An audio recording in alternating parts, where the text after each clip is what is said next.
What we're going to do tonight is to deal with 0 and 1. This is a continuation of the Lesser Mystery series, coming out of Stolen Legacy, the Virtues. Now we're into the 7 Liberal Arts and Sciences.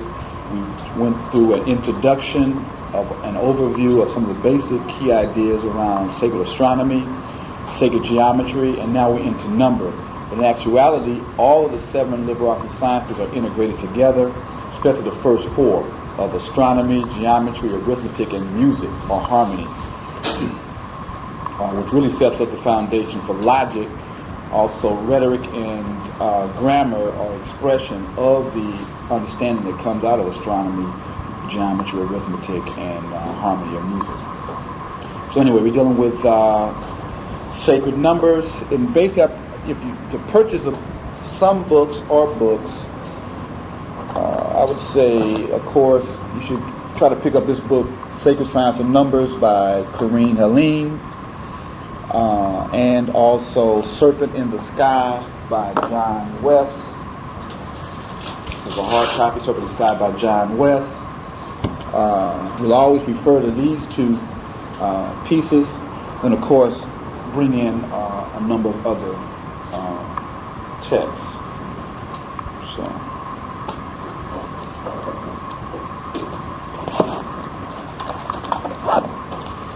Okay, we'll start off. Some of you may already have this handout.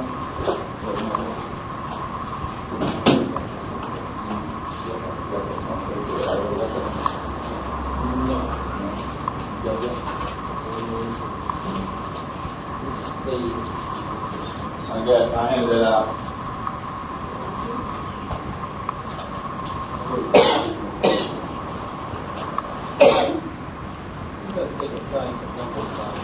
Helene Corinne.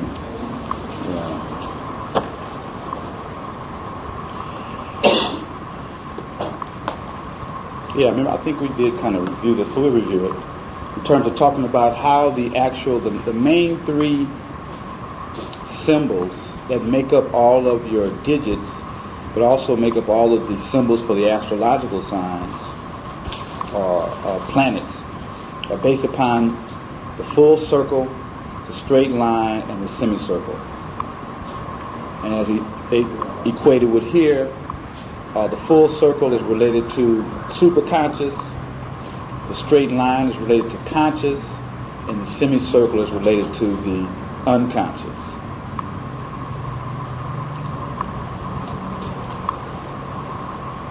So 0. So what I'm going to do is I'm going to go over 3 or 4 different interpretations or definitions that deal with the number 1 and 0. And the idea is to see the reoccurring themes between all of them. That's how you really gain the universal understanding. When you see the consistent definition of the consistent meanings that are related in all the different systems. That's where you know that that's the universal part, because it's in all the parts. And then you will also see how each of the different schools of thought then took things off into their own specific type of, or particular type of interpretation based upon whatever particular time and space they existed in. It also will help us to understand how universal truths become then reflected in different forms, specific forms, which is just a different language. So that help us hopefully to become more understanding of how the different schools are really talking about the same thing, just using different words, outer words.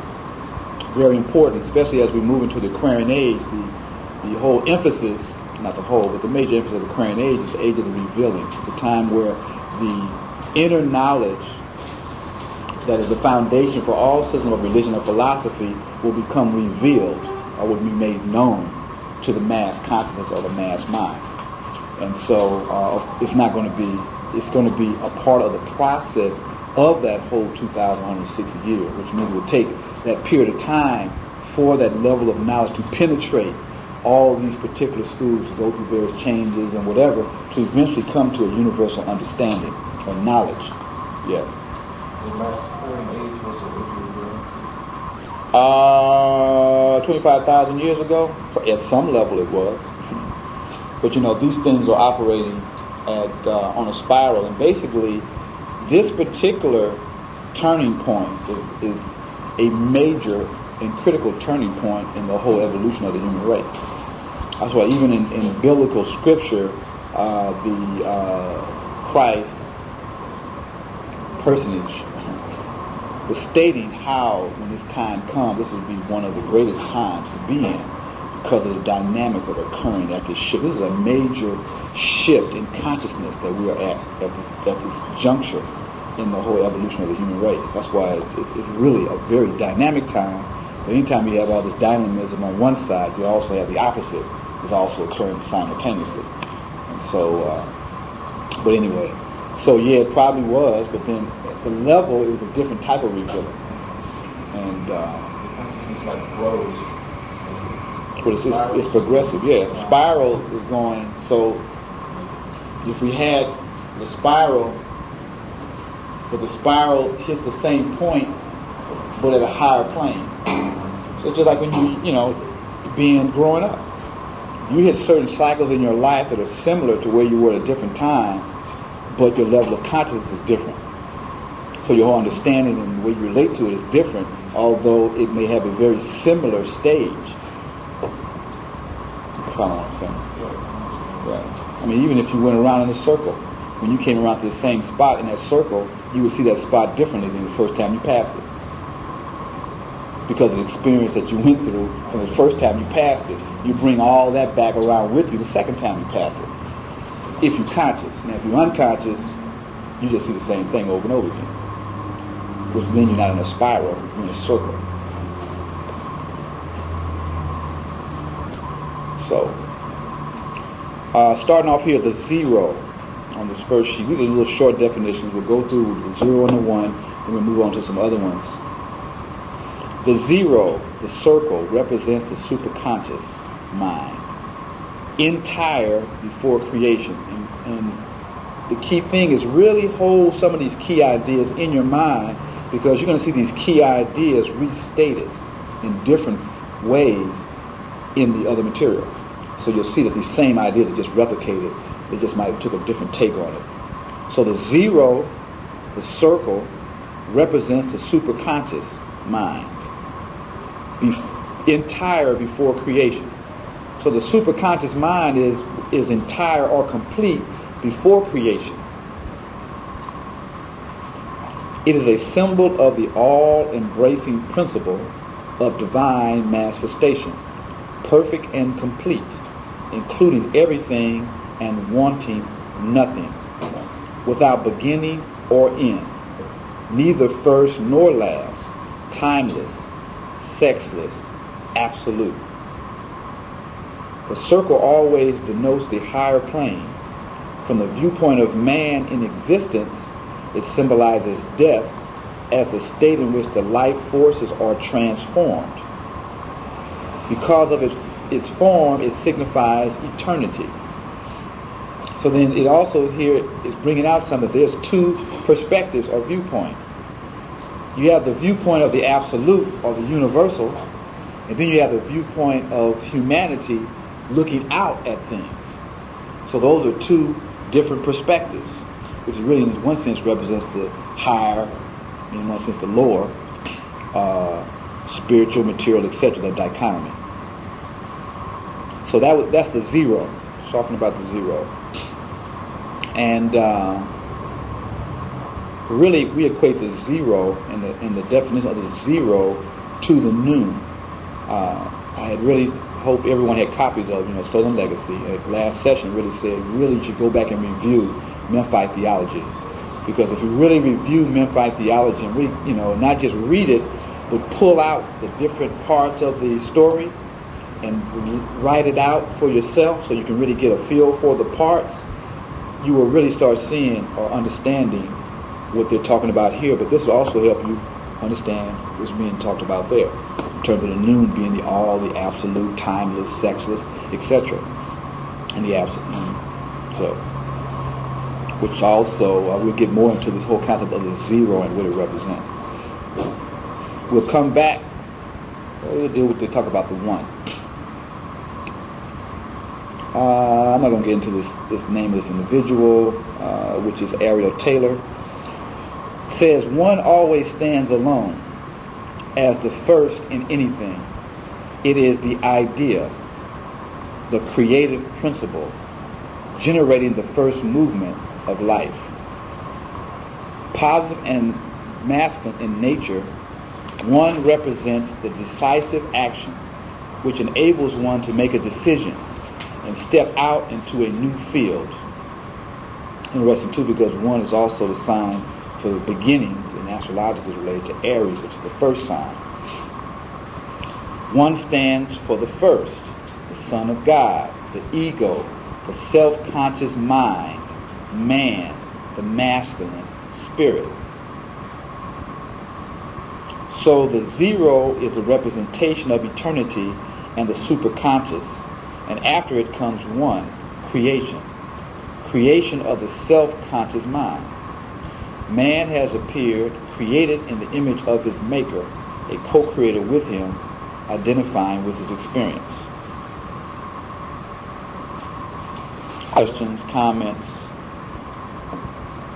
concerns? Everything clear? Don't know if it's clear or unclear. We're not going there yet. That's next week, or next session. We just deal with 1, 0 and 1. Next session we deal with 2 and 3. I was wondering if 0, 1, and 2 is similar to 3, 4, 5 in the training. No, because basically out of the 0 comes the 1, but simultaneously when you generate a 1, you generate 2. Because once you separate out, we'll talk about that. But once you separate out, then that separation creates a duality. So that then creates 2.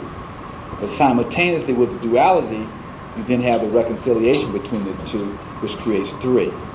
So that's where the Trinity comes in, which is 3 in 1.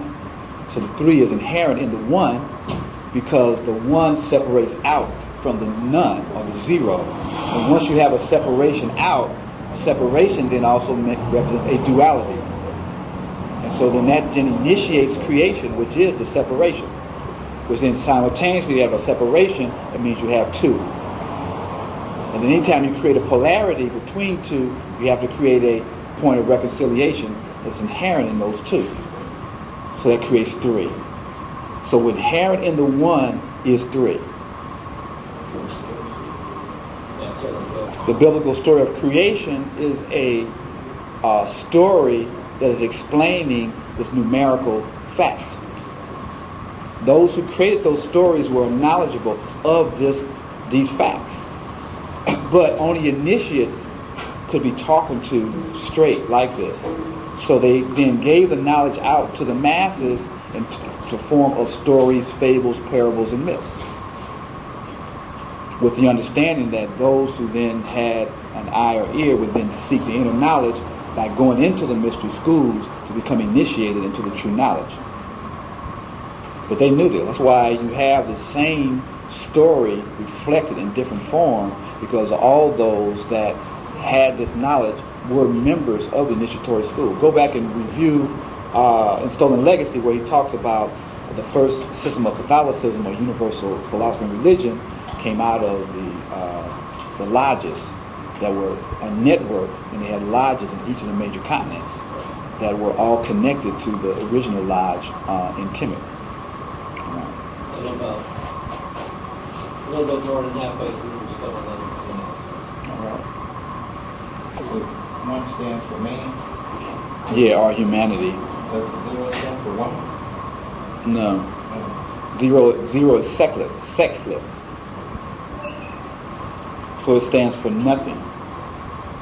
But the nothing, and we'll talk about that too, the nothing is relative to man's consciousness.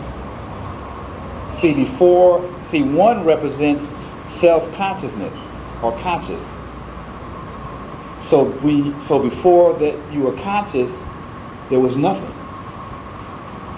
Because you didn't know about it. You can't know about it. You weren't aware of it. At the same time, the 0 represents the absolute. And because the human mind is finite or limited, it cannot know that which is infinite.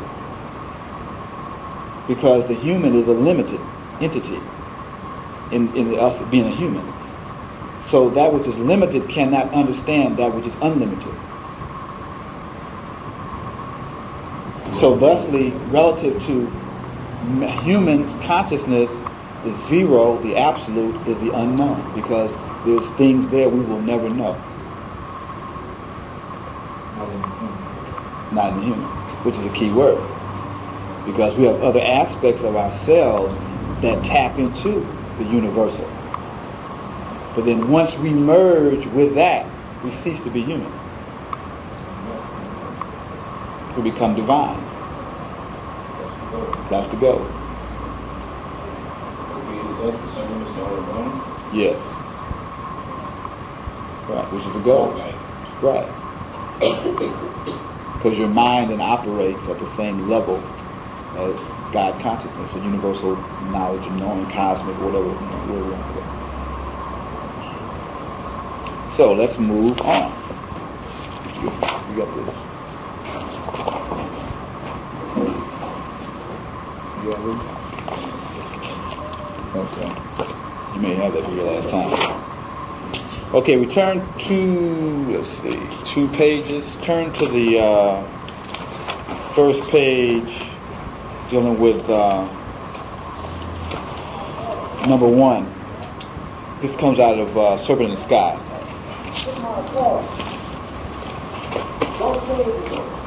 Okay.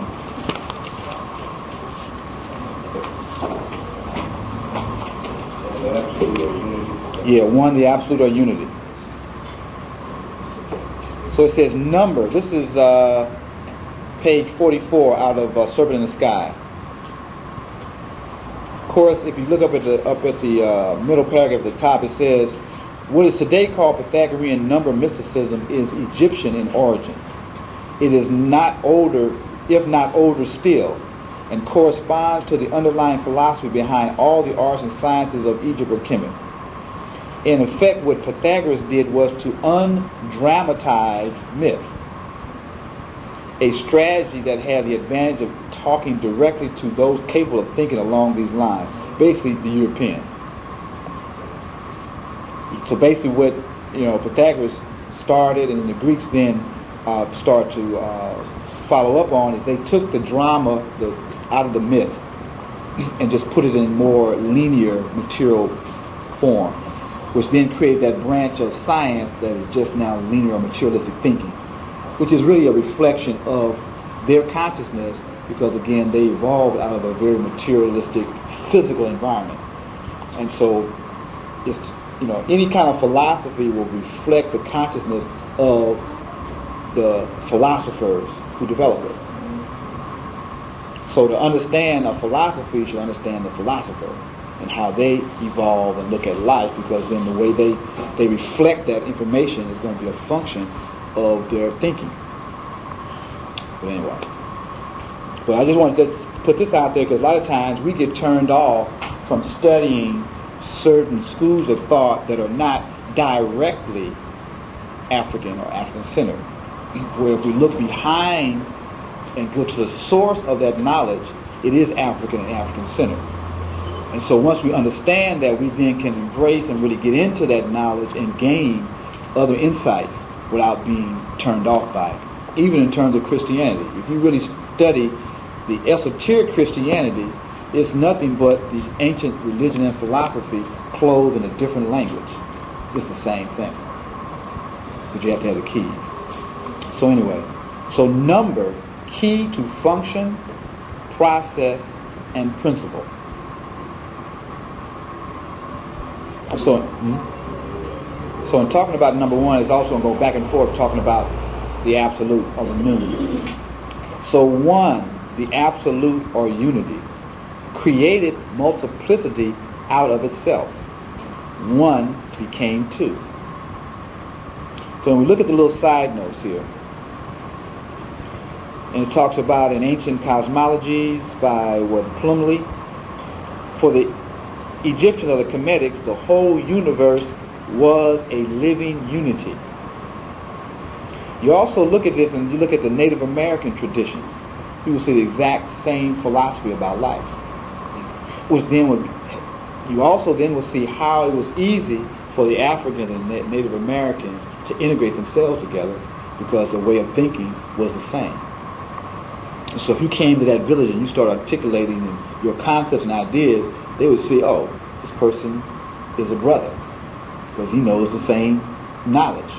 And those would enable people to embrace you because of your thinking and the way you look at the world, your values. The whole universe was a living unity. The ancient Egyptians could not conceive of anything that was not alive in some degree. The ancient Egyptians could speculate that there had been a time when the world as they knew it did not exist. Every Egyptian creation story, of which there are 3 major accounts, starts with the basic assumption that before the beginning of things, there was a primeval abyss of waters, everywhere, endless, and without boundaries or directions. This was unlike any sea that which has a surface, for there was neither up nor down, only a limitless, deep, endless, dark, and infinite. What does this bring to mind when talking about this? These different adjectives. It's no up or down, it's a circle is good, but also creation and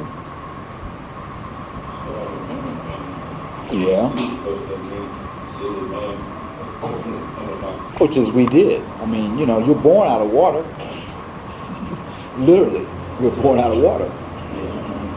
Which one thing that is very interesting is that the universe is based upon universal patterns. And so those patterns will reflect themselves in how universes are created, all the way down to how atoms are created. Because if you're at the birth process, what happens first that initiates the birth process? Water break. And then what do you see coming out first? You see the crown of the head, like a little hill. It's coming out of that. And then the rest evolves out. But what I was talking about here, though, is these terms. Every creation story starts with the basic assumption that before the beginning of things, there was a primeval abyss of waters everywhere, endless and without boundaries or directions. This was unlike any sea which has a surface, for there was neither up nor down, only a limitless, deep, endless, dark, infinite. Right, and what is it? Right, there were 8 or 4 pairs of principles or gods within the noon. And they were like boundless, limitless, infinite, dark, concealed. So what I'm trying to show you is the connection in terms of how profound the Memphite theology is if we really review it, reflect on it, and really understand what is being said. Usually in this society, we really don't think deeply. We read something, we get the basic idea, yeah, okay, I can repeat the idea, but we really don't go deep into that idea. And this is a primary problem, because if we start to thinking deeply, then when people start putting stuff on the media, you could start thinking deeply about these things and identify the contradictions that they, because it's right there in front of your face if you would just think deeply and not take stuff at surface value. At the same time, when you meet people, if you think deeply, you just don't take them at surface value. You go deeper into who that person really is as opposed to just what they appear to be. Because what this always tells us is things are not what they appear to be. The solution is surface. Because I have done that. I sit there and try to analyze something, and then I try to get into the behavior and trying to get into analyzing why the person is doing what they're doing. And somebody will bring something to my attention and say, no, it's just this. Mm-hmm. And I say, oh my gosh, that was so simple. But I'm so used to trying to get real deep. And sometimes it's surface. I mean, sometimes it's You like, say it's surface? Because like, that solution is not surface. like you're trying to say, okay, you making excuses. This is what she was trying to say to me. You're making excuses for that person's behavior because I'm trying to explain it real deep and saying why they're doing this. She said, no, she just mean. And it was just right there. And I didn't really, I was trying to explain it. Like why she did this and, Right. going deep in there, Right. and, Well, I guess she said, no, it's just. And I said, well, this is what I do. I want to explain it. So then why that person mean? Yeah, that's what I want to do. I mean, if you're really going to get to the root of the problem, they're mean for a reason. But I felt stupid because she said, it's just this. Why are you going that far with it? Well, I guess so that, again, is relative to the situation. Everything, somebody give you a peanut butter sandwich, you're not going to sit there and try to, get super deep on the peanut butter sandwich. Or, you know what I'm saying? Everything that comes before you, you're not going to try to go into super depth in studying it.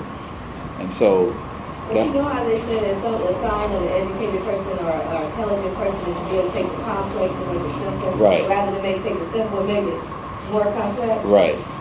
That's right. That's what it sounds like when you say going deep. Then you got to really, dissect it, analyze it, and cut it up into its individual parts. And But then you got to synthesize it back together yeah. to understand it. Yeah. If you can't synthesize it back together, you're not going to understand it. So then, it's like you can tear something up, but you can't put it back together, so you don't know what you're doing. Right. Anyway, so he goes on, as in the cosmology of Hermopolis, and basically the three stories come from Hermopolis, Heliopolis, and Memphis.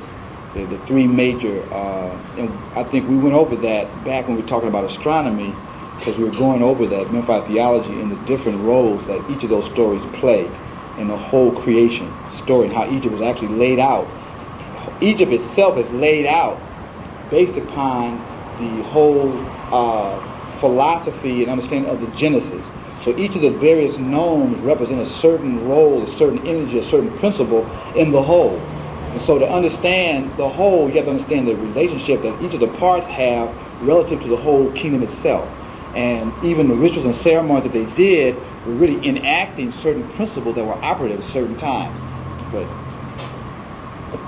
so it's saying here that as in the cosmology of Hermopolis and Heliopolis, we find mention of the primeval god of the waters, Nun, and a female counterpart, Nunet.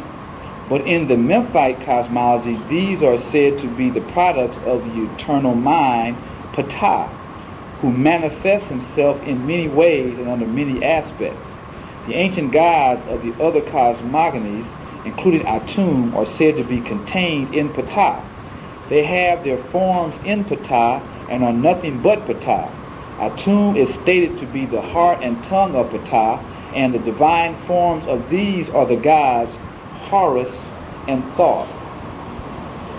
This is an interesting part right here, because it says that Atum is stated to be the heart and tongue of Ptah, and the divine forms of these are the gods Horus and Thoth. So now they're equating that Horus and Thoth are actually divine manifestations or divine forms of the heart and the tongue.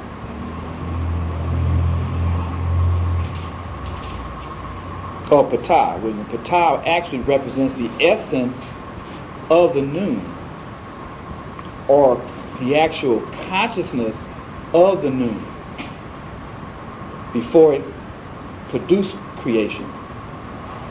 And keep this in mind, because as we read on about the number, we're going to see the zero or the circle and the dot in the center. And so in one sense, the circle represents the Nun and the dot represents Ptah, which is the essence of the absolute moving to produce itself or to become conscious of itself, which then stimulates movement. And then when you stimulate the dot, when the dot stimulates movement, you have a lot of little dots, right? And then a lot of little dots put together create a line. Becomes one. Right. And so then that one, then in the creation of the one, is separating out from the zero, then creates the concept of two simultaneously. In Memphite theology, when Ptah rose up as a hill out of the waters of noon, simultaneously Atum set on the top. And then Atum caused creation to occur by naming the parts of itself, which in actuality the parts of itself were already resident or in the noon. They just weren't perceived. They weren't identified, or you had become conscious. Because in the noon was 4 pairs, and Ptah or Atum then created 4 pairs. Okay, so we got the zero. Right. And then the center is a dot. It's a dot. The zero is Benjamin. Right. And the dot. Dot. And okay, the noon represents the superconscious, or the In a psychological sense, yes. okay. And the top represents what? He represents the idea of that. You know what I'm saying? In the noon itself, there are no perceivable ideas. So the superconscious is there, but it's not perceivable. Right. It's not right. So that the potential of becoming is Ptah. Because it's the heart and the tongue. Heart is perception. Tongue is production. Or creative utterance, which actually represents production. So if the noon represents no thing and all things, that means all creation already exists as potentials. But the only way it can become real is it has to be identified. If you don't identify something, you can't create it. You name it. Name it, right. Which means to form it as an entity, as a something. You know, for this rug to be, or anything to be, it has to be identified. And identity doesn't mean the physical name itself, it's the idea of the thing. Because if we go back into Stolen Legacy, when we talked about how creation builds forms through utilization of the substance to manifest the idea, right? You said the universe is moving to fulfill itself. So potential is trying to actualize. So you got all this potential to create universes and planets and stars and nebulae and humans and plants and animals and all the kind of things we don't even know exist, are potentially creative things. So then those ideas then start to form. They start pulling material or substance toward themselves to make this thing become. So based upon wherever things are in the universe, whatever the substance is there, this life, this idea is constantly pulling form to try to become more conscious, more aware. Which you know then in some other part of the universe it has to be conscious entities in other forms, not exactly like us. But anyway, that's something else. It's interesting because during this Aquarian age also deals with the heavens and space travel. And we're going to see more and more. Eventually we're gonna get validated presence of, extraterrestrial entities. Sure it does. And, we saw Dembrebrah a couple of weeks ago, and he was talking about other life forms. And saw Farrakhan the other night, he was talking about he was on a spaceship somewhere. And all these people were talking about all these, outer space beings and everything. I thought it was fasting. I said, does that fasting make you see things? Yeah, it does. It does. That's right. You might expand your level of awareness. Trying to break up that food. Right. Your mind energy can really That's right. and work, and you just see things. That's right. It will. Long fast will activate higher sensory perception.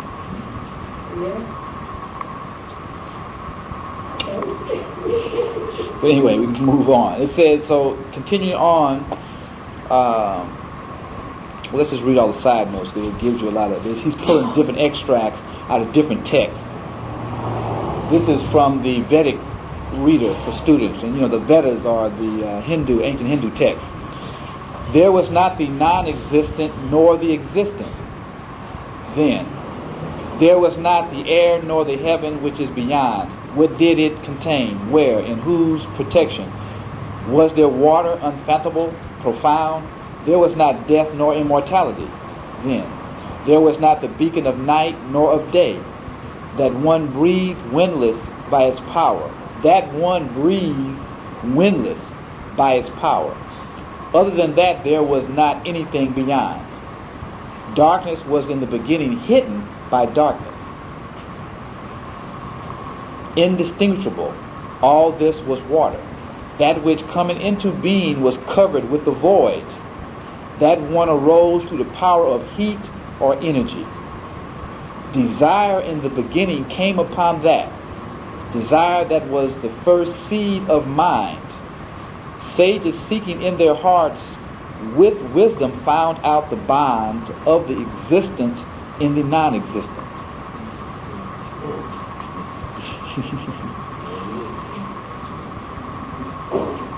Remember, abstract thinking builds the bridge into the higher mind. And so really thinking about and trying to wrestle with these concepts in your mind actually starts to build your mental capacity to understand the higher aspects of existence. Most people look at this stuff and read and say, this is gobbledygook. I used to always, when I first started reading a lot of it, I would say, why are they talking about the existent and the non-existent and da-da-da-da-da-da? I couldn't understand how, what that was. But then when you keep dealing with the material and understand the terms better, then you can understand what they're talking about. And if you don't, keep struggling with the material and you'll understand what they're talking about. All right, and the last one down to the bottom of the paragraph says, the waters part, the heel arises and is fanned by the wings of the Bennu bird, the phoenix. The waters shuddered on the primordial mound about the phoenix.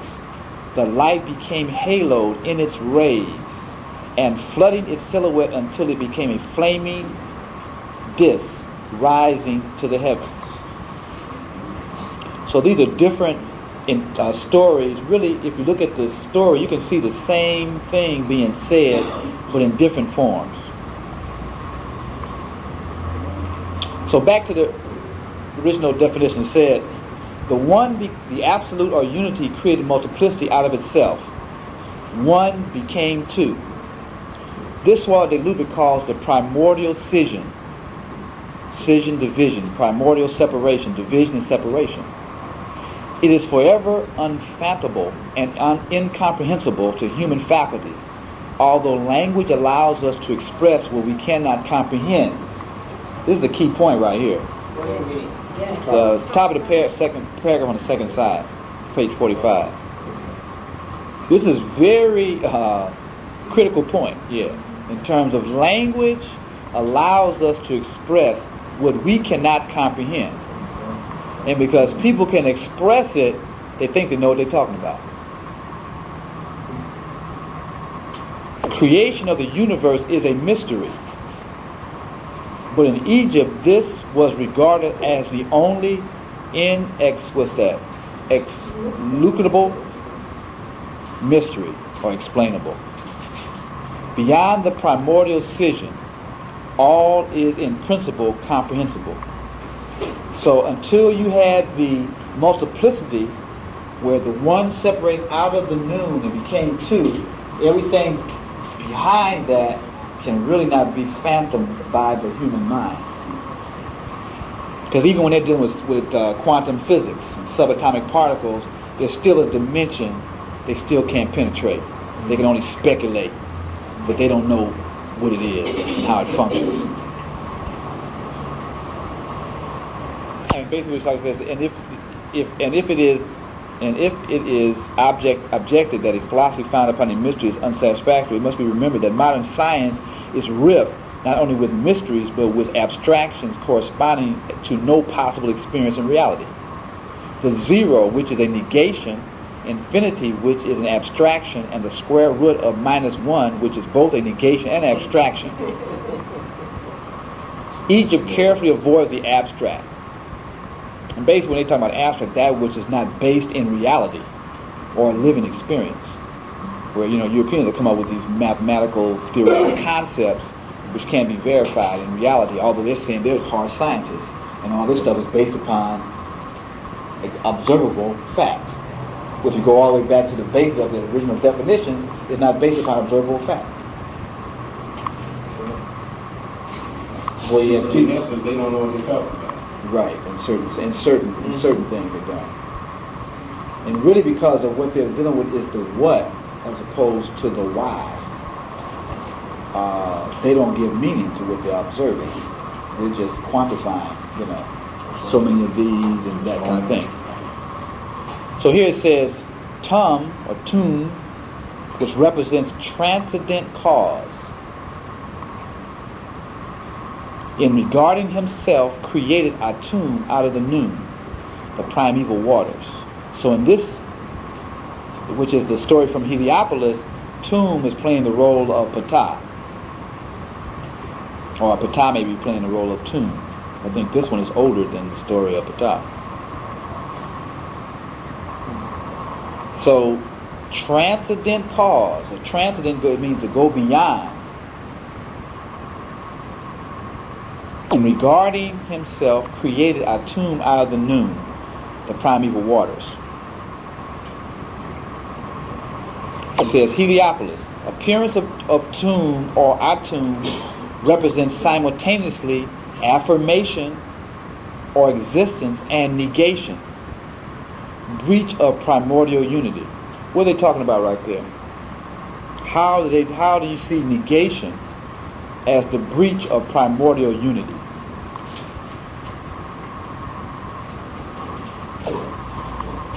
Right.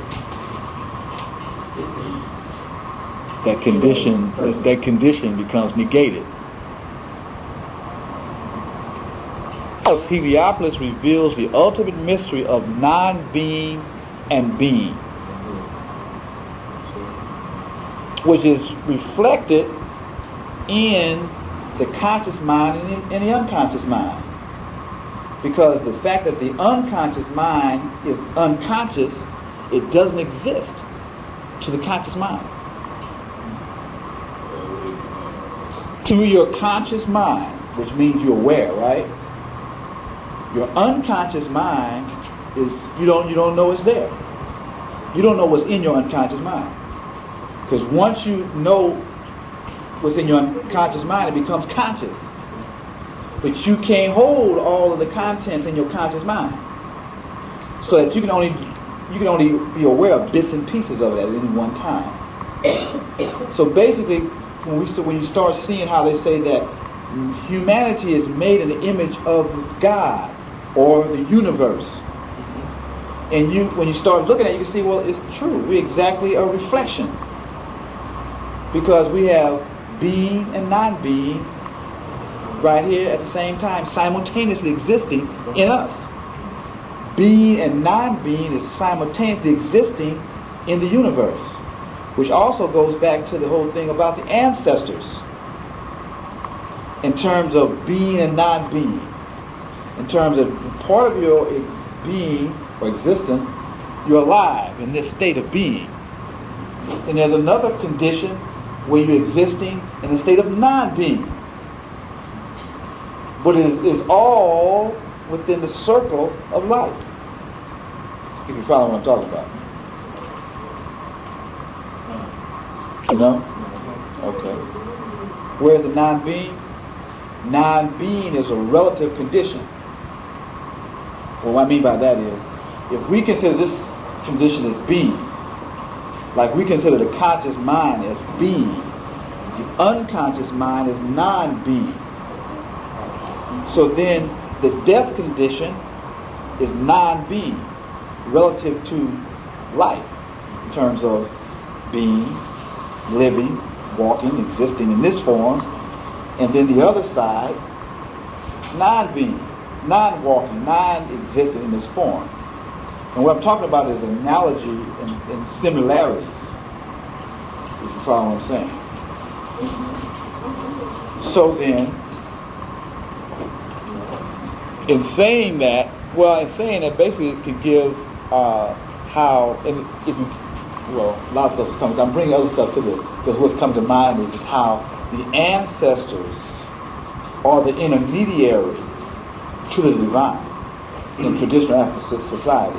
You couldn't go directly to God or the divine.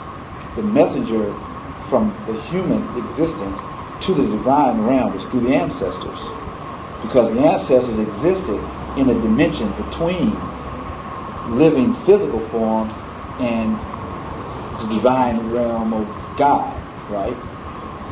And so anything which comes to my mind is just it gives validation and more substance to the facts of the practice that was done and the importance and the role that ancestors play in the whole continuum of existence of things. So what you're saying, this is the reason that we're suffering, so because we lost what's called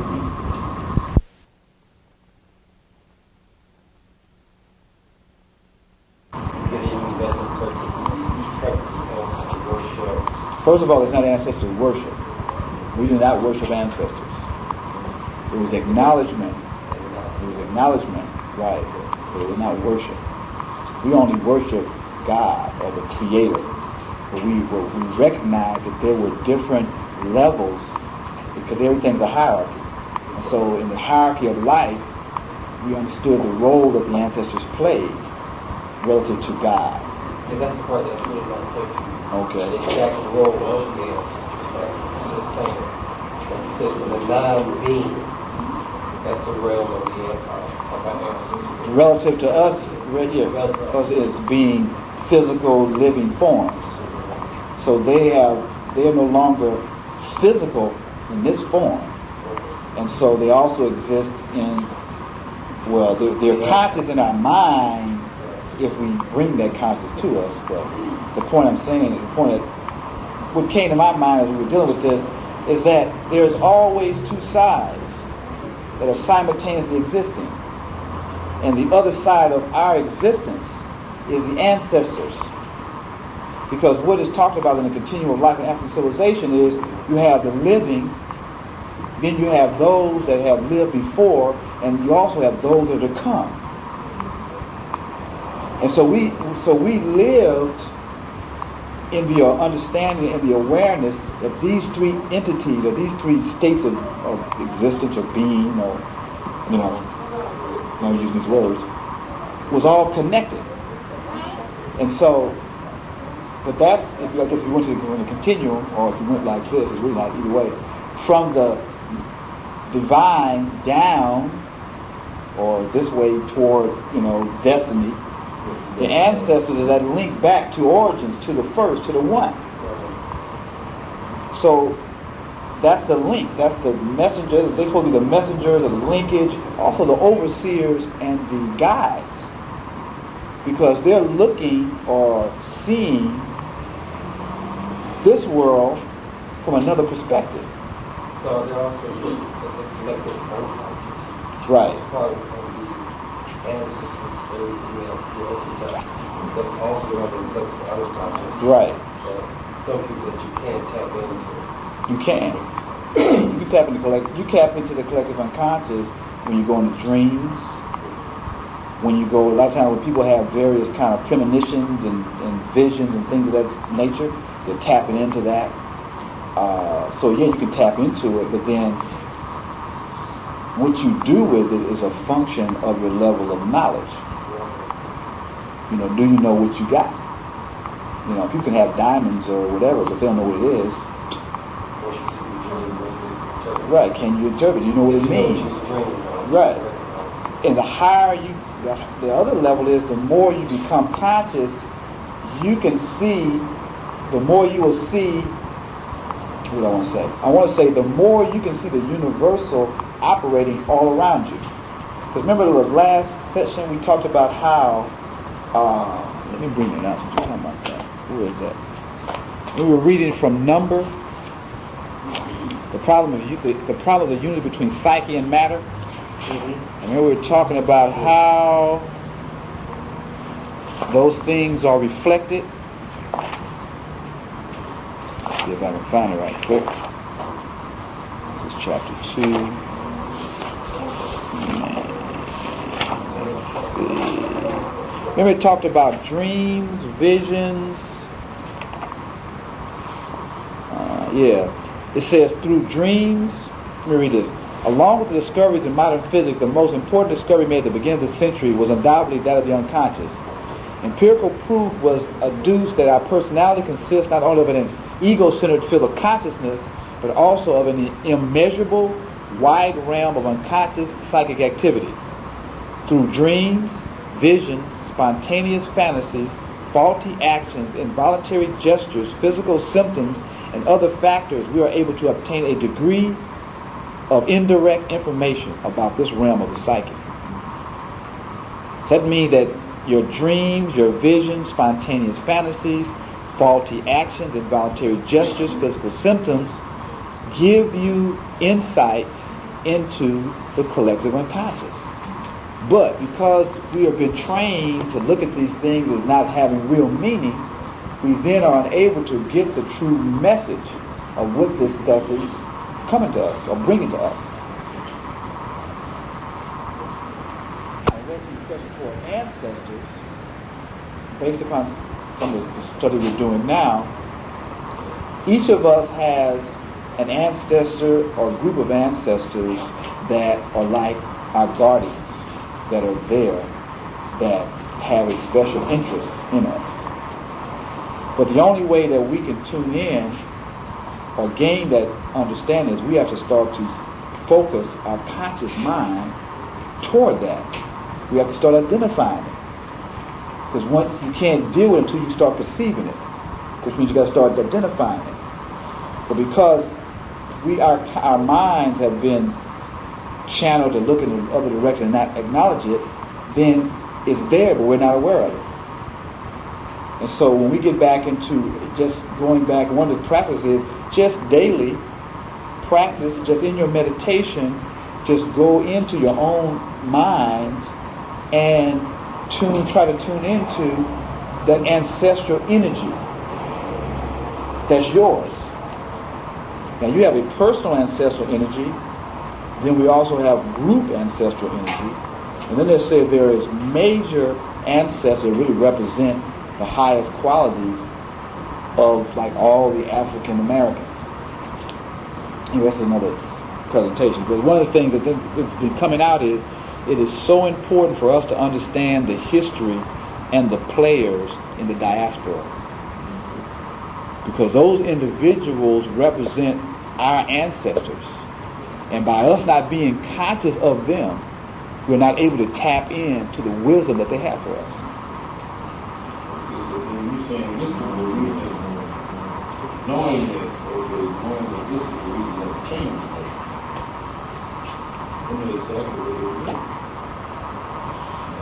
I don't think a lot of them really knew exactly what to do. I think what they were doing is following the concept of keeping us disunified and keeping us ignorant of who we are. Yeah. So then that they could recreate us in the image of a slave. Right. You know, because if we understood where we came from and who we were, then we couldn't settle for the condition of slavery. I don't think they were like heavy enough to understand as ancestral this and that they weren't. But they did understand basic human conditioning.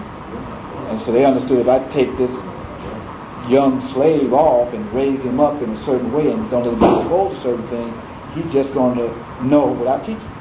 This is why there were more problems in certain areas, right? Right? I mean, you know, that's what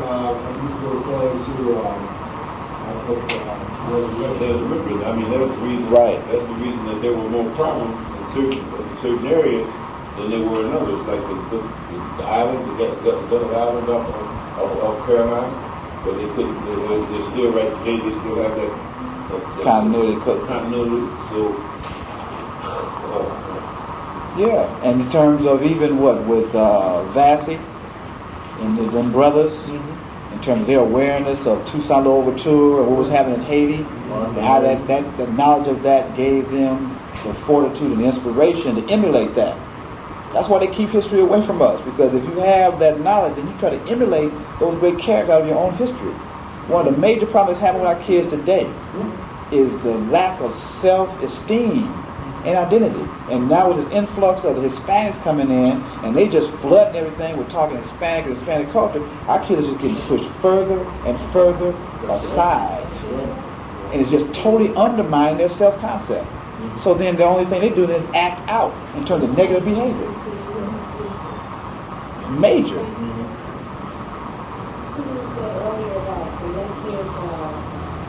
Ancestors. Mm-hmm. I'm wondering, is that connected to like collective God or collective spirit? I've always kind of thought there was individual spirit, and then there's a collective spirit. Is that I wouldn't call it a God. God, but I kind of felt that was wrong. It's not a God. I've always been taught there's one God, but well, all of that is under the absolute, the creative. All the ancestors and all these energies are all agents or aspects or attributes of the absolute. You can tie in the drums rocking in too, in terms of the community spirit. Something that can be manifested. You have individual drums, and when they rock in, you have spirit that creates trance and more conscious ways of living. And that comes through a group of people all on the same wavelength, the same vibe. So that's more of a collective spirit. I know it's one thing for me to try to be conscious individually, but I know the greater good would be for there to be a collective consciousness. Right. I know it's important for me, though, to be conscious. Right. But there's also another situation that Read the latest article in the knowledge program. It's talking about the Aquarian age and how the energy in the Aquarian age is for each individual to achieve their greatest individual creative capacity, but relative to a group goal. So it's you to become the best that you can be, but it's relative to furthering the goal of the whole. As opposed to you just going off and doing your thing. In actuality, that division undermines the whole. And as we will see, unity is the goal of evolution. Okay, then, speaking of the drum, again, when you talked about this book, you remember, Los Angeles and LA is in this basin, around 58, 57, 58, they started to play the drums. You could go any part on the east side of Los Angeles brothers, and you could play the drums. The brothers play the drums all day and all night. Right. And up until the war and it was 65. Right. You could hear the drums. You could go any place hear them brothers playing the drums. Right. Then after 65, They started banning playing drums in the park. But they were doing that in Chicago too. Same thing. Every night. You can't go to the beach or nowhere and play college drums anymore. It's like very hard for us. You got to find some place we can go out in the public and play drums and stuff. but you understand what I'm saying? Right. Because the rebel band and the rebel band, they were playing concert all day. I mean, they were building them drums in the wood shop. At school, that's right. At school, they were building them drums like crazy. They were playing. Right. Neat idea too. Okay. when you're learning about the Spirit Center, that God is in you. Right. What I was confused about is if God was in me, then how is He collectively in everybody else? Because Patah is the heart and tongue in all things. So you're trying. Collectively get into God. I mean, like you say, God. You Because and God is a set of universal, or manifests itself as a set of universal principles and laws and functions. God is not like a person. God is a condition, a state of being. Well, you can say call it spirit, but it's a state of being. And so everybody can be. Everybody can be. So now you have that aspect of that being in you. Yeah. Well, yeah, you got this he thing going on.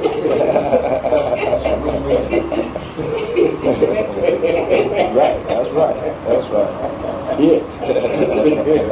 It is not a he, it's it. There's room for everybody. Yeah. We still try to make it personalized, like it's a human. So is it more correct to say, like most times say he, refer to God, or she, is it more correct to say he, or is it say it, or when we talk about God, so God, he, He, she, male, female, God, whatever. It's just, what do you say? It doesn't, that's just a label. See, in ancient times, they didn't even give God a label. They wouldn't even try to label God. They would just say the Creator. Yeah, because how you going to label? You can't label it. It's really undefinable. Right. You can't say he and not say she. I mean, this masculine thing comes from the European. Right. Yeah, because if he really truly is in you, then he's, not he, she. If God is truly in you, if I really believe she is me and I am she, then she is a female and she is black. Right. But it's not a personality. That's the whole thing. It's not a personality. It's not a human being. It's a state of being. Yeah. Right. Recently, I've been hearing a lot of people saying Most High. Right. Most High. The Creator. Whatever. That as long as you understand what it represents. Which is a state of being. It's a state of absolute unity with divine law. So the thing is, do you understand divine law?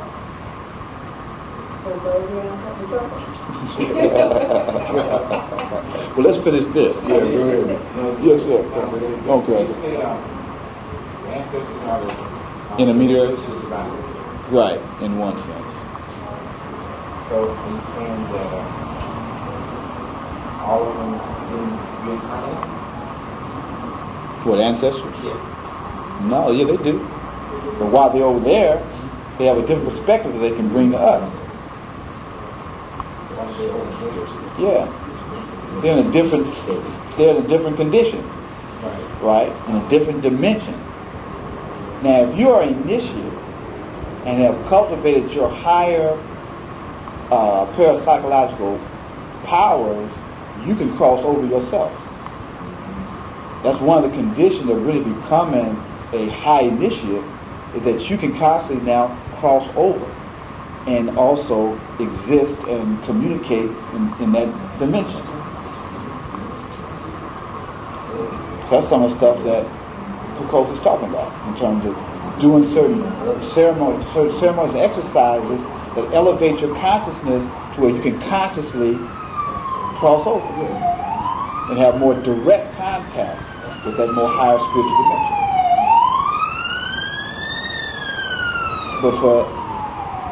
As an intermediary level, you can contact those particular ancestral entities that can bring you that information to you until you cultivate the capacity yourself. Because the ultimate thing is to have direct contact. And it's also not really out there. Really, it's within your own states of consciousness, because everything is down within the unconscious mind.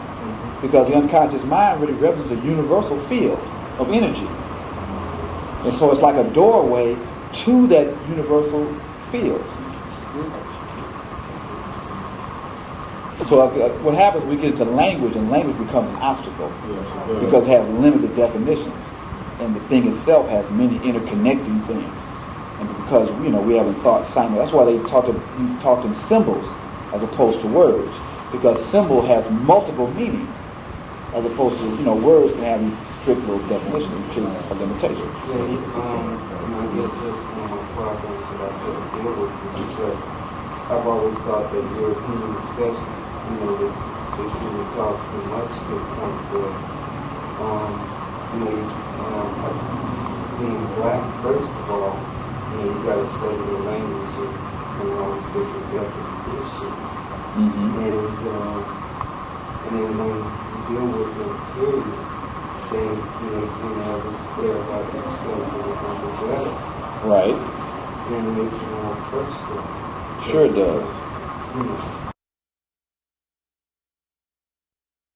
And then when you deal with the period, then, you have this square about yourself and the umbrella. Right. Then it makes you more personal. Sure it does. You're trying to deal with the situation and find some peace within yourself, especially with your family. Basically, everybody's doing quite well. And just because the language splits people up because of different religions and perspectives, and explain something that's basically pretty simple. Because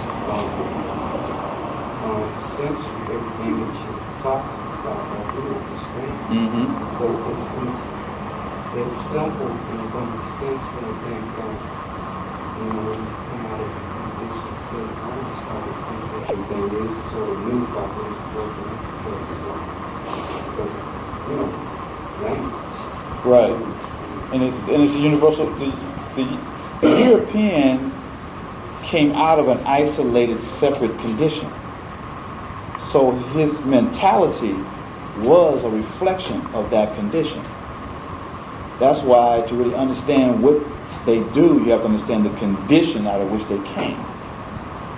And so now for their condition to become the imposed condition on the whole civilized world, then is in a sense a contradiction, because they are only advocating one perspective or one point of view, as opposed to understanding a universal point of view. And so usually when they came in contact with the traditional people who reflected a universal point of view, of course, they came and destroyed that. One, because their identity wasn't related to it, and two, they want to control. And then you get into the whole thing about genetic annihilation, and anybody who's really superior is not arrogant if they're really confident in themselves. When you're confident, you're very comfortable. When you're not comfortable and have self-confidence, that's when you have to try to prove yourself by putting other people down.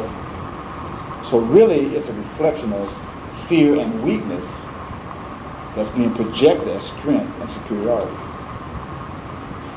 And that's like as opposed to when the ancient people in the black lands used to go out and conquer other countries. There's war that we have to go through to deal with, that it's always been the same attitude behind all reaching into these battles ever since the beginning, which I don't believe because it's all pain that it doesn't make any sense for his life. Well, probably if you go back and understand the ages, a lot of that great warfare occurred during the Aryan Age, which is the age of Mars, and war and battle. That became the dominant energy. And so if you go back and look at, which was really between 2000 BC up until the Piscean age, which is around the turn, around 100 AD, etc. And so then all that, but you have to look at all that stuff relative to the process of the involvement of the ego and a lot of things. So it's, even in internal Africa, there's this book we're reading called The Tao of My Children, which a brother, Mutua Credo, he's the head shaman of all the Zulu shamans. So he's like the head guy over all the other levels of healers and griots, etc. And he wrote a book where he was revealing the history of the Bantu people, which is basically our people, which they don't like him for because this stuff was just held orally, from internally. But the thing about it was, you also see in those stories he's talking about that even within the continent of Africa, you had a constant battle between forces of evil and forces of good. You had evil people who came into power that was hungry for power, that enslaved other tribes and groups and did all kind of heinous stuff. But then eventually, they would rise up and eliminate that and then move and try to build, prosperity. But then later on, somebody would pop up again in another place. And just this constant vying between the forces of progress and creativity and collectivity and egotistical individual hunger for power. And that has kind of been a global evolution as humans are trying to gain control of the power that they really have. So out of the 100 positive people, you might have one that's like coming from the negative. But what has happened is because a lot of the good people be so harmonious and loving and positive, it gives the negative person an entree because they're unscrupulous, merciless, don't care, lie, cheat. So here I come and you're trying to be fair and I'm playing you, until I dog you so bad you get mad and then come back and get me. But until then I wreak all kind of havoc. Then you have to recollect yourself and take on some of those same attributes. To a certain degree. And so the point is, though, one thing about what he's trying to do is show that Africa is not just this idealistic, all beautiful, everything nice and everything wonderful world. It's all a part of the human condition. But we didn't globalize and try to, colonize, globalize the planet for totally selfish reasons. So that's the European became a culmination of the negativity on a global basis. But even that has a purpose.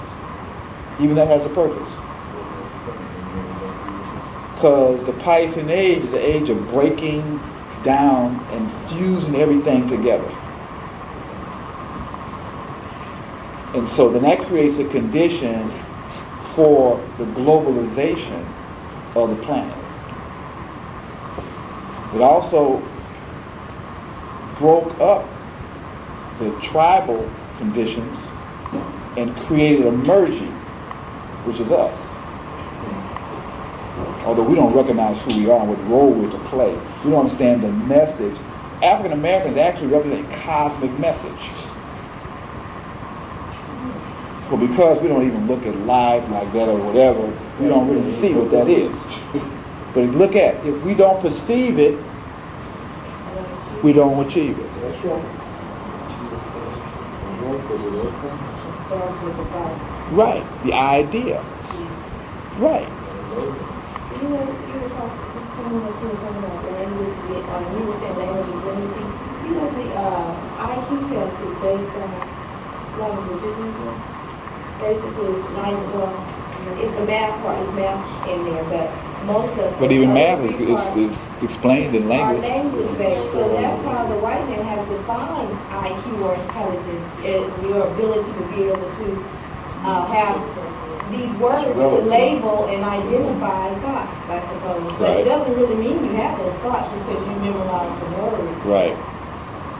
That's interesting because the battle, I went to a meeting Tuesday, it was talking about how in the schools, how the Hispanics are going in, and based upon majority of population in South Central LA, based upon majority population in schools, and because ESL and native language speaking stuff are siphoning all these resources off.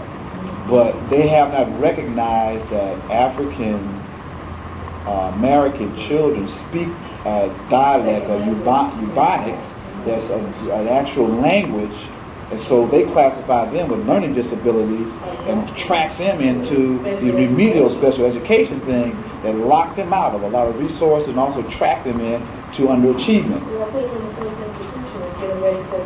Right, but the point I'm coming off of is the whole issue of language and how they don't recognize us speaking a legitimate language But the Asians and Hispanics are recognized as speaking a legitimate language, and that does a number of things. One, it dishumanizes you as being legitimate.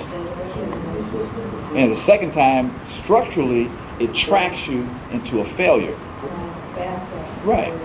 They also recognize the need that they're making those people bilingual and they're making us less than monolingual. Right. But the greater problem is we ain't recognizing. That's the greatest problem. We're not recognizing. I mean, we have a major educational epidemic going on, and we kind of just cruising along here. I mean, this is major. But anyway, I don't want to... I'm not sure I understand this, the language issue. What are you saying? The language issue is that black people speak a language of our own that is not mainstream English. It has syntax and all the structure of a separate language. They have viewed us as just speaking bad English. But Ernie Smith speaks to that. Dr. Ernie Smith You speaks to that. know, in the sense, so let me say this. We do have a program in our school that's called Mainstream American English. So when the Spanish-speaking kids are having ESL, the black kids are having MAE, Mainstream American English. And they're doing this exactly. Now this is maybe confined to what, I don't know the extent of it, but I know we're doing it. All the black kids are put into, the classes are heterogeneously composed of English and Spanish. But is anybody making a connection between Ebonics and Standard English? Is anybody saying, validating, you come here with something different than what we want you to learn, and bridging that gap, and somebody is kind of like translating. That's what This is how. What school are you at? South Central on the 11th and top. Is it, what's the population? We probably about 50, 60. There are a number of schools, I don't want to go off into, although it's relevant because we're dealing with the issue of language and etc. But there are, next meeting I'm going to let you know that. And I'll bring you the MAE book. Yeah, because what's happening in that schools that are majority is Because what's happening in the other schools that are majority Hispanic, this is not happening. They're saying that they're having classes that some of the Hispanics are not understanding the lesson in English. They would teach the lesson in Spanish, and the black kids would put their heads down while they're teaching the class. Oh, you know about sheltered English. You're at 111th Street. Right now, it's something at 104th Street right there, and Concord Avenue right there. 102nd Street, the teachers there, Spanish teachers, they're telling black kids to get out their class that they didn't have no time to teach them. Right there, in the situation. So 102nd Street, and this was recent. Oh, it's some heavy, it's some deep stuff going on. So what's happening is, I know in 77, and I was a Catholic minister. Got into this talking about language and words, language, and how words and language can be limiting, but also the whole thing about identity, definition, and identification. So back we got off, and we went off of this talking about non-being and being. Right. And it talked about how non-being is the source, being is its negation. And Tomb initiates the divine analysis of the creative act. That's a key point. Tomb, or we could actually put in Ptah, initiates the divine analysis of the creative act.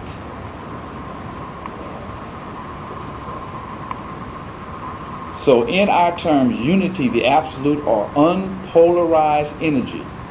So unity is the absolute or unpolarized in becoming conscious of itself, creates polarized energy. One becomes simultaneously 2 and 3. 2 regarded by itself is divisive by nature. 2 represents the principle of multiplicity. 2 unchecked is the call to chaos. 2 is the fall. So the fall of so-called humanity or man is when he was separated out and became divided into male and female. But the fall was out of the absolute condition, which the Garden of Eden represents the absolute condition because what? We were unconscious. We didn't know we were naked. So now people think that they're talking about physical people running around didn't know they was naked. Although you did have traditional people who don't see themselves as being naked. They know they don't have clothes on, but they don't see themselves as naked from the standpoint of West, looking at you being, ooh, you're naked, like it's something wrong. That's something different. What they were talking about in terms of people not knowing they were naked, they weren't conscious of being separate from the whole, from the animals, the birds, the trees, and everything. What happened to one? One, Yes, so one becomes simultaneously 2 and 3. right. One is the patah. One is in all things. Okay. Because one's in 2, one's in 3, one's in 4, one's in everything. So when we're saying 2 here, we're talking about the concept of 2. Right. We're talking about the concept of 0 is perfection. Absolute. All. Absolute. Yeah, All. everything. Right. And then 1 is the creative quality, or the perception and production, I guess, to be more accurate. In one sense, but no, in another sense, the one is the essence of the noon, or the 0. It's like that essence. What's the essence of the 0? It's multiplicity. It's creation. The essence is all this potential is resident in the 0. So for that potential to become actual, there has to be movement. For there to be movement, there has to be a start. So the 1 is that act of moving out, of starting creation. But simultaneously, Because now that you've got an action, you also got a you reaction. also have no action. You've got action and no action, Right, which are opposites, which is 2. which just makes it 2. 2 conditions exist now. Because you came out of the 1 non-being, and once you came out of that, you separated, and you created 2. Because you regarded yourself now. And in regarding yourself, you had to look at yourself. So in looking at yourself, you created a division from yourself. Because to see yourself in a reflection, you have to reflect off something. Right? To see yourself in the mirror, you got to look over there to see yourself here. Right? Look at another action, the water. If you've never seen yourself, could you reflect on yourself? Could you hold an idea in your mind if you've never seen it? So to see yourself, you have to look back or on it. So you have to step away from it. Even if it's conceptually. To think about yourself, you have to separate from just being and think about yourself, which is a duality. Because even if I'm doing, if I grab this and I think about it, I won't be conscious of grabbing it. To me to become conscious of grabbing it, I have to view myself as I'm grabbing it or think about it, which separates the total act of grabbing with the act of grabbing and thinking about grabbing simultaneously, which is a 2. I don't know, you follow what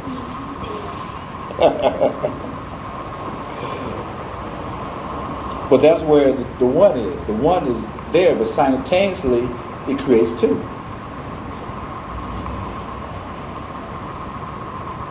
And it ain't gonna come easy. You gotta think about it. So 1 represents like the word in the Bible. Yeah, in the beginning was the Word, and the Word was God, and the Word was with God, and yeah, in the beginning was the Word, and the Word was God, and the Word was with God, and the Word was God. And on this other one, that's what it talks about. And the sacred science of numbers, which we didn't get to, it kind of, this one, sacred science of numbers, really goes into the biblical connection of the numbers. It also talks metaphysically, but her foundation is more esoteric Christianity. So she used a lot of the biblical Christian mythological symbols to show how it's really reflecting the same metaphysical concepts.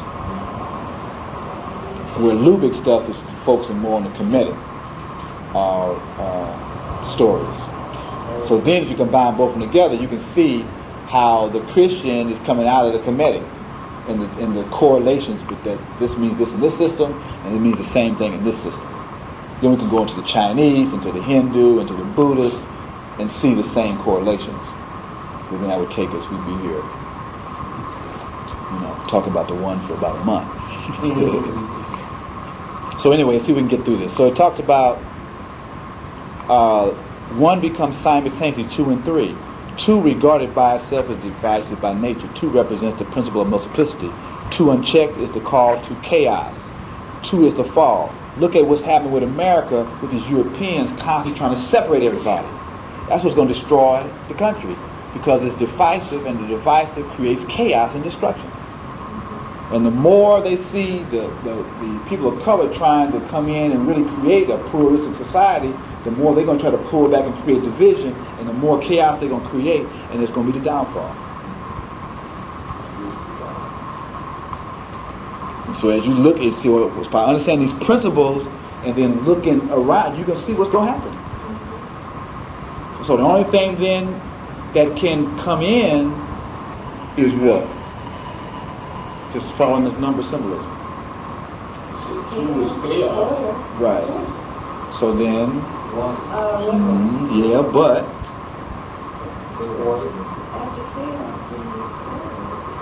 okay, let's follow. Look, okay here.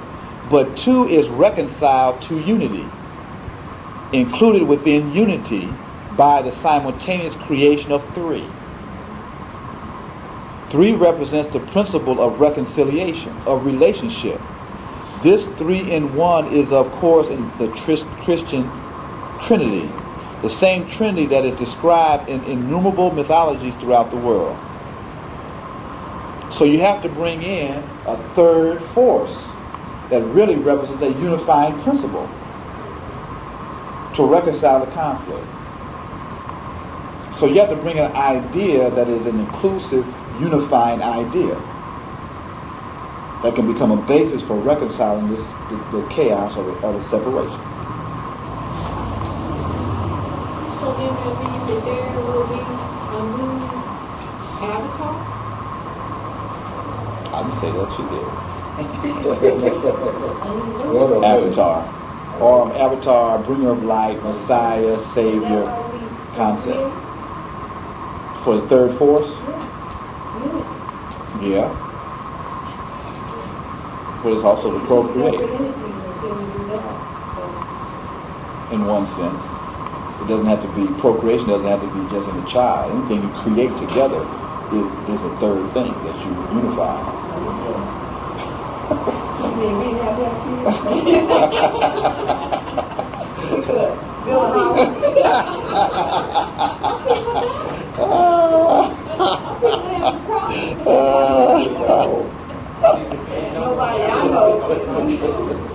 She said, do you know when the avatar is going to come?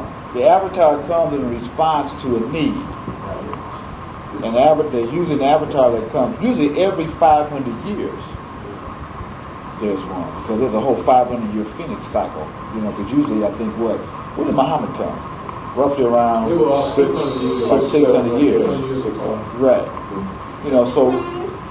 So then you add another 600 or 700 years. So but roughly, because what happens around that time period is the old revelation starts to break down and gets corrupted.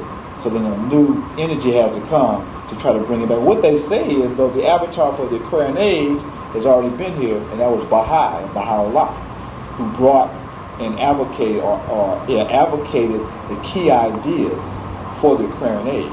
It's just that the message has not been discriminated, people are not aware or whatever, in terms of the basic concepts. But the case of Aquarius is an age of groups, but not individuals. So the true avatar in terms of society, this is going to be a group thing. So there has to be a network, a coalition of individuals who come together to really exemplify those characteristics, those qualities. You got to play the role. You know, you can constantly take on the duty. But anyway, numbers are neither abstractions nor entities in themselves. Numbers are names applied to the functions and principles upon which the universe is created and maintained. Through the study of numbers, perhaps only through the study of numbers, these functions and principles can be understood. Generally speaking, we take these functions and principles for granted. We do not even realize they underlie all our experience, and that at the same time we are largely ignorant of them. And finishing up, he's kind of finished up the whole issue of numbers. You can read the rest of this stuff yourself on the one. And I'm basically wrapping it up. I'm going to pass out a couple of more handouts. Hold on. I handed that out the first session. You don't have a copy of that? On number? That's on number. That's a reference guide? Reading list? Okay. Yeah, I have an expanded list I'm going to bring next session. So, but, kind of going over this real quick. And basically what we're going over is the 0 and the 1. So here he talks about the faculty of man's spirit. 0, it has already been said that man's true essential and original being is composed of an energy matter that is devoid of limitations. Hence, the cipher 0 symbolizes the absence of conditionings and limitations characterizing the essential state of energy matter, which can neither be created nor destroyed, as we all know well from Western science. That's the 0. So you're talking about a pure state of limitless energy of being. 1. The first sphere corresponds to man's self-identity. As we are speaking of the perfected, fully evolved man or human, her identity is with 0 or O, with the fact that the root, the essence of her being is unconditioned and unlimited in its creative capacity. In other words, there is no identification with any personality complex that is characterized by specific human preferences, likes, dislikes, inclination. Now I was talking to a friend of mine about their perception of themselves and how in reality they have unlimited power and capacity, but then how by rethinking or identifying with their old self, or their personality, it creates limitations for them. Mm-hmm. And the whole thing is not to re-identify with your old self, but to tune in to your true self and where you really want to be. And then you can really tie into your limitless self. And many times we don't understand how insidious those old parts of yourself are. And then when you get into certain situations, you will automatically behave like you behaved in the past, because the situation reminds you of the way you felt.